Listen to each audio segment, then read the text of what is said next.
I have been itching to do this video for about 2 weeks now, and this probably is my last video in this particular backdrop. So this TinkerTry workshop is moving. More on that soon. Back to the Synology NASs. You're going to see a 5-bay, brand new model here in 2022. And I'll show you the name in just a moment. But I want to mention that this is not a sponsored video. The article that goes with it is not a sponsored post. However, this unit has been provided free of charge to TinkerTry.com for evaluation, but there was no stipulations about what I write or what I say about it. With that out of the way, my relationship with Synology goes back to 2015 CES when I did a video with them, and it's been a bit off and on since then, frankly. I have a 2018 Synology here, and I had a 2018. This is a DS1522 XS Plus, and I didn't actually get 10 gig or the NVMe cache going for various reasons.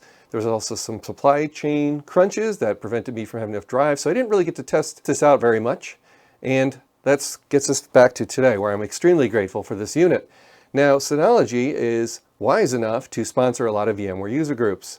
Good move, because Synology's make great NASs for shared cluster storage. If you have a VMware ESXi host and you're going to a VMware user group, what better giveaway than a Synology NAS? There are competitors, obviously, but Synology has wisely been donating or offering giveaways to increase attendance at various VMware user groups, and that's always appreciated. That's happening here in the US. It might be happening in Europe for all I know. Back to the shared clustered host thing. If you're running a VMware lab at home, in my case it's more like a home data center, I have a 1-node cluster at the moment running full time. If you have that situation where you want multiple hosts all seeing one storage unit at a time, a NAS like Synology presents NFS storage or iSCSI, depending upon your preference. If you just have Windows servers and you have a Windows share you want to present, well, a Synology NAS will do that too. So without further ado, let's get into the unboxing of the Synology NAS that is 5 bays instead of the 6 bays. So 5 bays is called the DS1522 with a plus at the end. This is an AMD Ryzen on board, so of course I'll want to be checking out watt burn and such, and the performance is said to be over 700 megabytes per second for both reads and writes, which is pretty darn good for a spinny drive NAS. But my focus will be mostly on the unboxing experience, so I don't actually know what components have been shipped to me, but also on the initial operational experience, firmware updates, the UI, all that basic stuff. But also I hope to at some point get to VMware vSphere native backups, meaning instead of an agent running in a VM running on VMware's ESXi hypervisor, instead I'm going to point the Synology to my vSphere cluster and then pick VMs that I want backed up. So there's some native backup capabilities I've never tested. I hope I get a chance to share that with you, my viewers. Come on in with a closer camera view. We'll do the unboxing here. Let's start with opening the NAS itself. And you'll see the weight there in kilograms. And we'll also see it's made in Taiwan. And this particular unit shipped from Kent, Washington State. And it's 9 pounds as shipped in this box. Let's get inside. Now, I do have a power strip with a watt meter. So of course we're going to look at that kilowatt device to see how this thing looks when it's booting. Beautiful presentation as always with Synology. We've got box in a box, and MAC address is clear listed right on the outside. What an awesome way to set up the HCP reservations right from the get-go.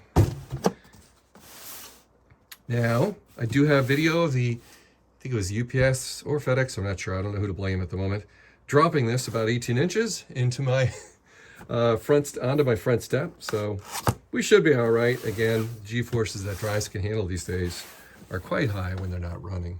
Nice picture of the box in the front here. Hopefully you get a good look at that.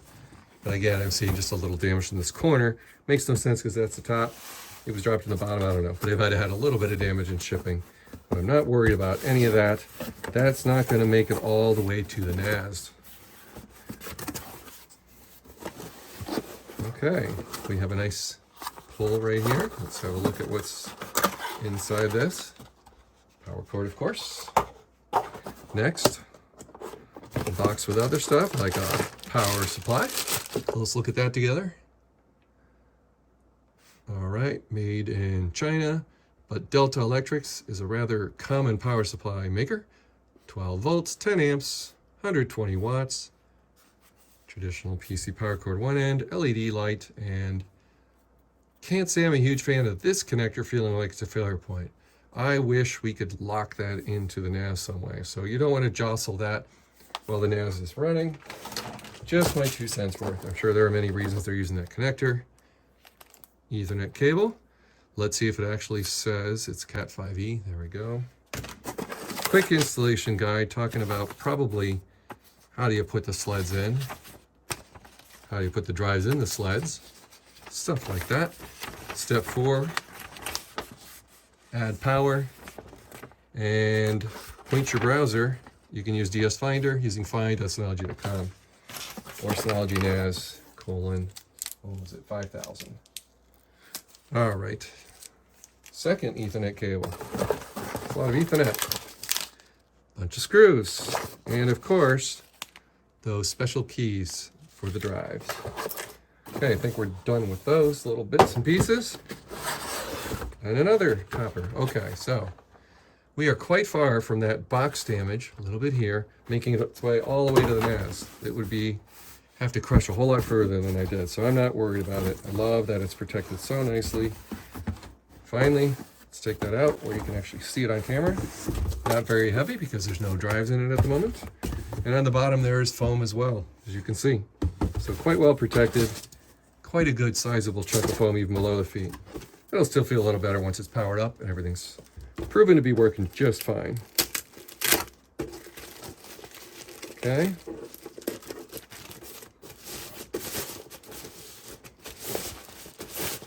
Looks good so far. Actually kind of smells good. Can't capture that on camera, but all right. I like that. Little instructions for the NVMe install. So we're starting this video with the bottom, but why not? Okay, very nice feel here. The plastic has good tolerances. Feels good in the skin. They've textured it enough that it feels like metal, actually, kind of. It's not cold enough to be metal, but it kind of gives you the illusion of metal. You'll see the M.2 slot there, right? And how that connects. Let's go a little further here. Rubber feet, not quite sorbethane. Not sure what this is doing, but it looks like there's a way to pop that out. Okay, we happen to be looking at the back where we have a very generous 4 ports, which is pretty cool. eSATA, and then the 12-volt in. Kensington lock, and of course a recessed reset pin. Nice logo with some air coming in through the side there.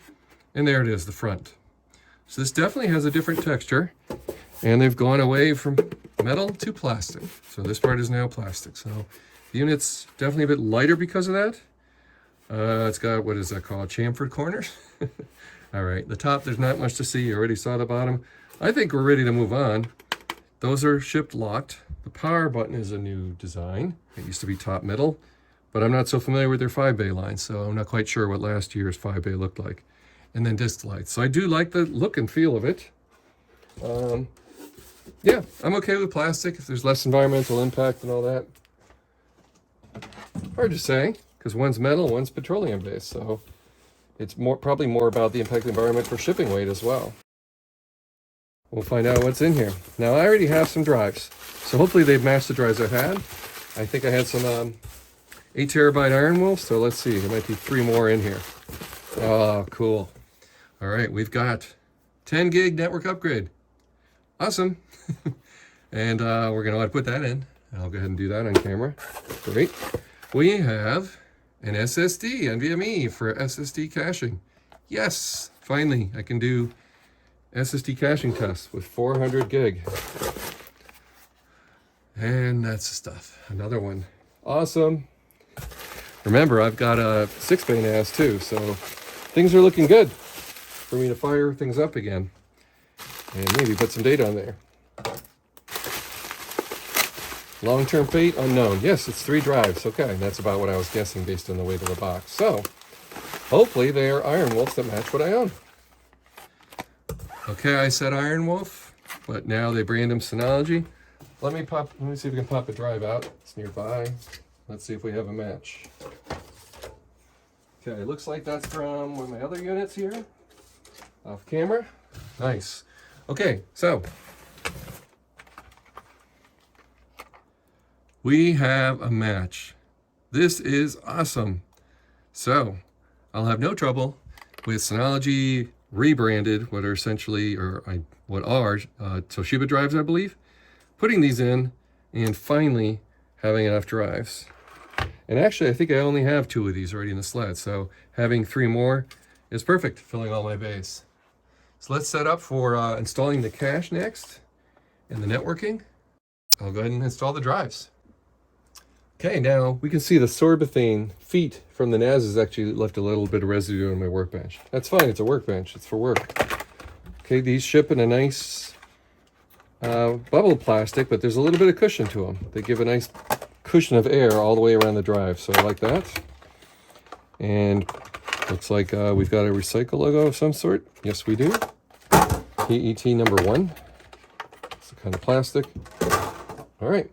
And then over here, from the NAS, we need to unlock. So the little key, if you're not familiar with Synology, aim that down. Let's see if these are the same. Oh, looks like these might be 90 degrees different than the others. Yeah. Okay, so chips. All right, there we go. So I think I'm being ridiculous with the key and just simply pull them out. Okay, these sleds are a little different.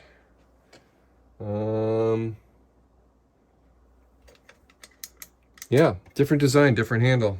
Okay, so I'm gonna move all these drives over. I'll probably just time lapse this up and I'll use all the new sleds. So that's a little weird. Naturally, you're wondering what I am, and that is with this new design that simply pulls from the bottom, I was expecting some sort of pop out. So I think that means this old sled can no longer be used. No, I think it just, well, I don't know. Look at that latch, look at the side, that looks rather different. So let's find out. Let me gently do that and see how it goes. Not well. It fits, but it's not going to latch. So now it's all the way in, but it's not going to latch. Okay, so it's time for new drive carriers, sleds, whatever you want to call them. Time to speed this up. Get this rolling with all 5 drives mounted in these 5 sleds. Here we go.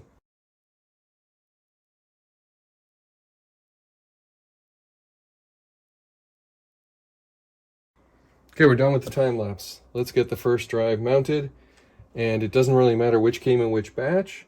When I look at serial numbers, it really shouldn't matter. The revision even matches, and all the way down to the firmware matches. So let's have a look at the design. So we are still pulling off the side here where it says pull. Tool free.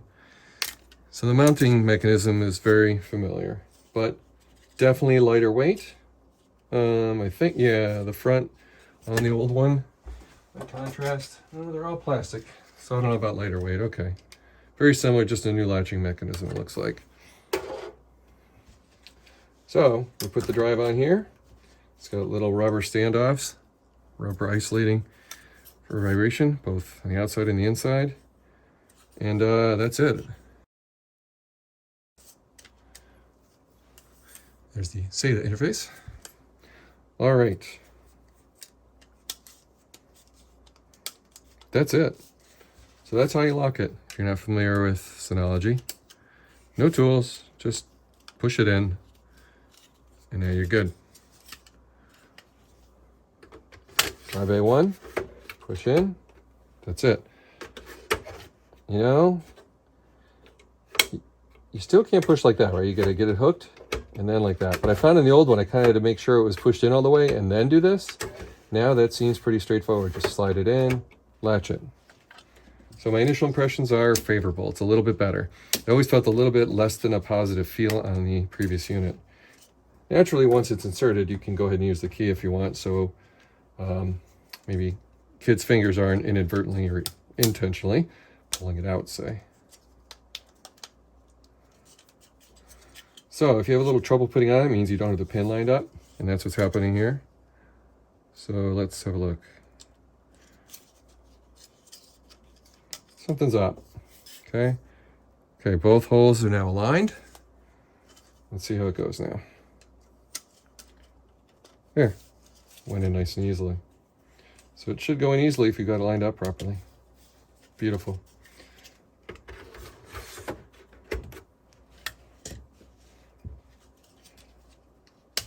Okay, time lapse.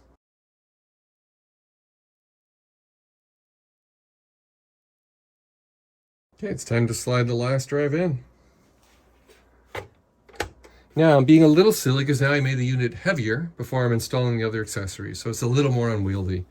Hardly a big deal, just pointing that out. So, how much taking apart will we need to do these next steps? Well, we're going to find out that together. Seems like not much, and I'm going to intentionally not break open the manual because it sure looks like I won't need to. Let's give this a try. Let's start with what's under here. Okay, those screws were in there nice and tight. I like that. Make sure you push in really hard so you don't strip them. Pull them out, make sure they don't fall in the hole. And there, you can see some connectors. Hopefully you've got the light right in there. Let's have a look at these accessories. I'm going to open them now. Oh yes. So a nice small module here for 10 gig. And I like that. And we no longer need to take off the lid. Kind of a big deal. Beautiful. We've got a heatsink on there. You can see my MAC address. You can see my serial number. You can see some surface mount devices on the back. Not much to see other than the year 2022. Feels high quality. And we have a metal backplate with LEDs on either side. I think it's time to slip this in. See if I can zoom in a little for you here. Again, let's see if we can see right there on the motherboard, on the main board. Just slips right in. Here we go. Wow. Very little pressure needed to install that. So this plate now gets stored somewhere because we're no longer using it.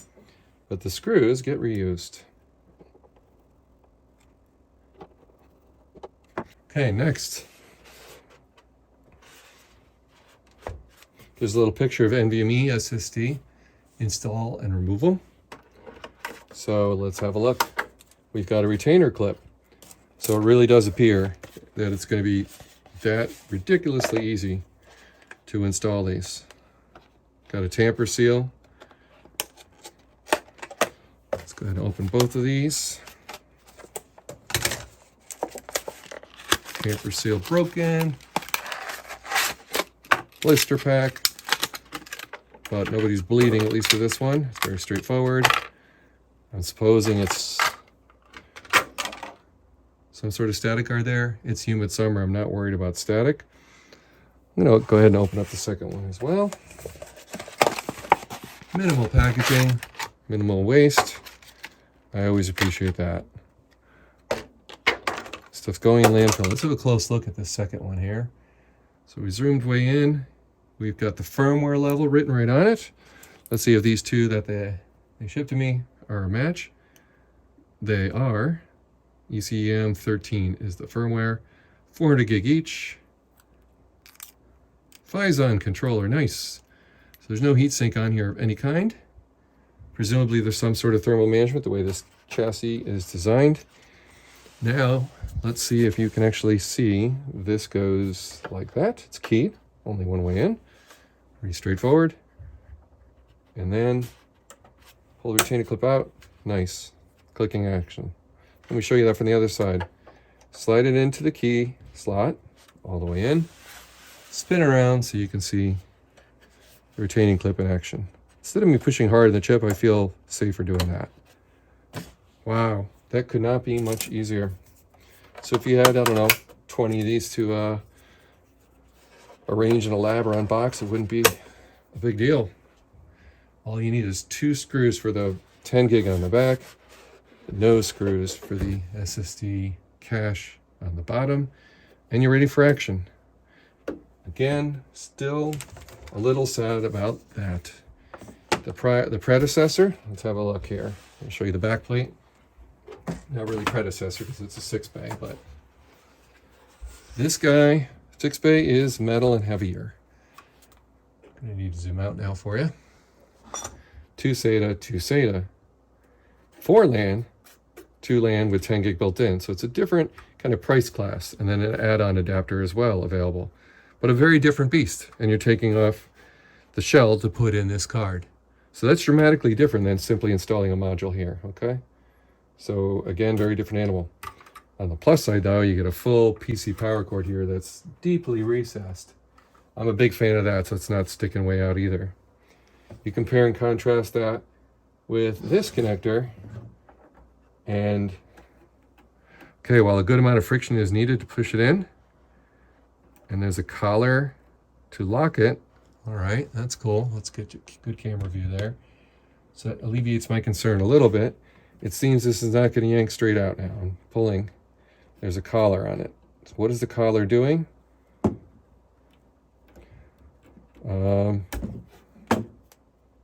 I don't know. There you go. There's pins on the side. So I don't remember running into this before. But I guess I like it okay. But again, it's a lot of torque, a lot of stress where you got 1.5 inches hanging off the back of your unit there. All right, enough harping on that. That's nitpicking for the most part. Gotta love those chamfered edges though, compared to the old boxy metal. I don't know. Those are all just style things. All right, now we're looking at the front. They're not powered up yet, but I wanted you to see the cosmetics, the size difference. 1621 here, 5-bay, 1522 here, and drive LEDs move there. Here, yeah, completely different, including drive LEDs. Here's what I was talking about. That drive I put in haste is not inserted correctly. So it can get a little weird on this unit. So if we take this and unlock it, we can fix that by getting the handle up, shoving it in there. It went in an extra like 1/4 inch at the end, and now it's going to lay flat. So I always found that a little weird. I don't feel those issues on the new one. So, but this is heavier duty here.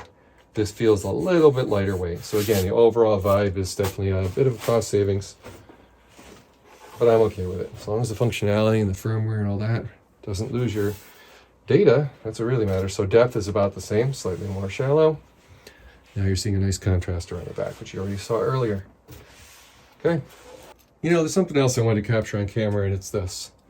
Let's say we unlock this. You move it from the down position. Now you can see there's a little tiny slot that's pointing to the right a bit. You pull this out. When you go to shove it in, you think you're done, and that's fine, but when you go to lock it, listen. You get that click. It feels like I broke, or it sounds like I broke something right to you. Now I turn it a second time and it's fine, it's seated. It's got this funny attribute of after seating it, you get this loud click. See if we get any such thing going on here. So let's lock this one, which is straight to the right rather than the 4 o'clock positions at 3 o'clock. So this is a full 90-degree turn, no such click. So I like that. It seems like they've licked that problem. It's a user experience kind of thing. You first unboxed this, spent money on it. That's an improvement. So good job on that, Synology. Okay, the kilowatt rounds off a little bit. It doesn't have decimals, but here we got 0.5 watts of phantom power in standby. So very low on the left on the 5-bay. The 6-bay showing 0 still, again, doesn't mean too much.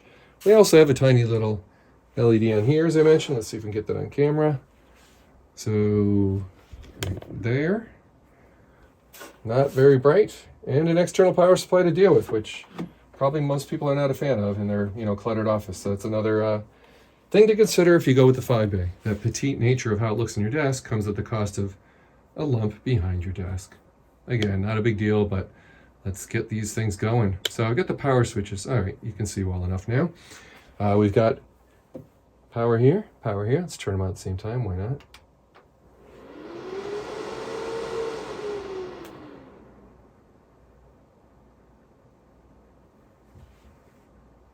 Okay, now neither have Ethernet. So they're not going to find the network, and finding them in the network will not be possible yet. I just wanted to see what they look like in their boot sequence. So we are already more miserly on the left, and now it went up a bit, so they're spinning up. So this is 5 drives, 8 terabytes. This is 6 drives, 4 terabytes each. So these are Ironwool Seagate, these are Toshiba, rebranded as Synology on the left. Definitely some controversy about the drive branding. I believe they've gone more lenient, and I'll see that, where if you put another drive that's not tested on their list, I believe you can clear the warning. Kind of like a proceed at your own risk kind of thing, but I'm not 100% sure on that. And making a statement like that, I'd want to see it in the latest firmware to see whatever behavior Synology is doing now. Okay, 67 watts on the left, 54 on the right. So we're getting up in the range of what an ESXi host would have with just maybe a 1 or 2 drives. But you start putting in spinning drives in ESXi host, like some Supermicro mini towers, for example, you'll get up to 100 watts at idle anyway. So that's just the way it goes when you add a bunch of spinning drives, like 18 terabytes. All right, now are these in a steady state and booted? On the right, I guess we have a beep.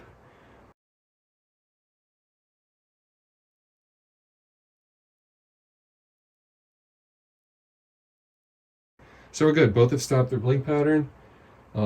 Disk activity lights. I've got 2 bright house lights for you to see that probably. So I don't know. Yeah, you can see. Status is blinking there. So that's about it for the watt burn boot test. Now it's time to... And now we have a fan turning on in the right unit on the right. Yeah. Quite a few RPMs actually, and a decent amount of noise. So it's interesting that the fan just went on. Even with the decibel meter, I don't think there's much to measure on the left because the fan is just barely moving. So, quiet, I would say. So what I should probably do is get out the dB meter also, rest it in front of the units, and then just test one at a time. Interesting. Okay, and then they settle down to be about essentially the same number of watts. So that means that AMD Ryzen on the left might be using a little more because it's only 5 bays, not 6 on the right. But that's hard to say. If I had 5 identical, these same 5 kind of drives in the 6 bays over here, then I would really know the watt burn. So take this with a bit of a grain of salt because it really depends on the manufacturer's watt burn for each drive too. Doesn't really mean it's the Ryzen taking more. Let's call it a wash. They're about the same. It's actually a day later. Got the cables neatened up a little bit, and you can see they've settled down to about the same number of watts still, 55 and 56 watts. I'm going to go ahead and plug in the 10 gig interfaces on both, and we'll see if we can see a noticeable difference in watt meter rating. I haven't even gone to the web interface of either, and they're both the factory defaults. So this will be a good test of just Ethernet. Stand by here. Okay, the 10 gig Ethernet switch finished booting. I've used the cables, the Cat5e cables that it came with, which are not ideal for 10 gig. But anyhow, they're only 6-foot cable length. And no discernible difference in watt burn on the left. But the one on the right did go up a little bit maybe, yeah. Maybe 2 watts, so that's odd. And the one on the left settled back down to bouncing around. All right, hard to say, but yeah. No big deal. And then of course 1 gig would be likely even less than the 10 gig interface. Also notice there's no LEDs on the 10 gig jacks in the back. And then finally I noticed that the drives themselves, the drive caddies, no longer have LED lights showing on the left. So yeah, completely different animal in many little ways. Let me look at the back now that the switch is booted and see if I got 10 gig link layer showing. The one with the add-in card on the right, the 6 bay, does have link layer showing. And it is green, double green, one blinking, one solid. The 5 bay on the left, despite it looking like it has LEDs, nothing showing. So maybe in the software you need to do something to activate the 10 gig. Not really sure. We'll see. All right, now I've attached 1 gig cables to each.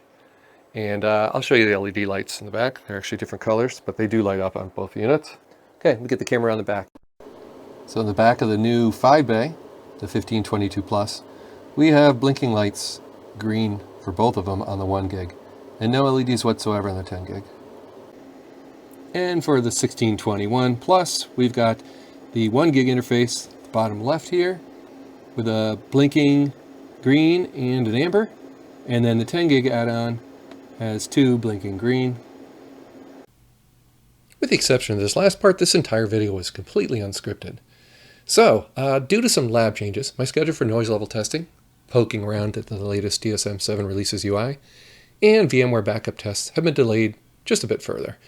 If you would like this video, please also consider subscribing with the alarm notification set, so you'll be automatically notified when those videos are released. Thank you for watching. Bye for now.